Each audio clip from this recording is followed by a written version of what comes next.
Welcome to the Rustic Garden. Today I want to show you how to seed start your spearmint, your mints, wintergreen, peppermint. I used peat pellets. You can use your regular starting cells. Either way, it doesn't matter.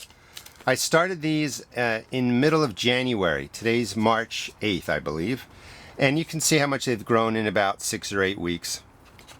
They germinate slowly, so just keep an eye on them. But once they get going, they grow pretty fast and they're going to be ready for these transplant cups. To start your spearmint, you want to start 8 to 10 weeks before your last frost, and you can see these seeds are really tiny and they're actually pelleted so that they're easy to grab.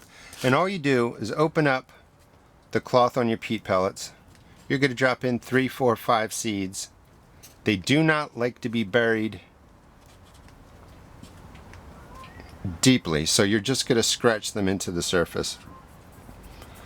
And once you have them in there, like I said, just scratch them over, cover them just slightly, press them into the mix.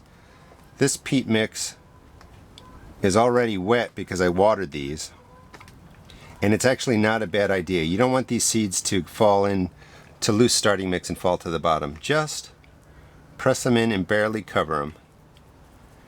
And once you have that, keep them moist, and they will germinate in about 7 to 14 days. These took nearly 10 days, and when they germinate, the plants are really tiny. But once they get going, you can see they do really well. Now, when they get to about this size, they're ready to go into the transplant cups. I like to use the styrofoam cups, and you can see the roots are coming out. Make sure you poke a hole in the cup. Always label it Spearmint, and I like to put the start date, which was about January 15th. I can't remember the exact date. So to transplant them,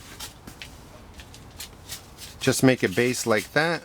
You're going to do nothing more than drop, let me move that out of the way, your peat pellet right on top of that. Grab the top of the plant gently and then fill in around it.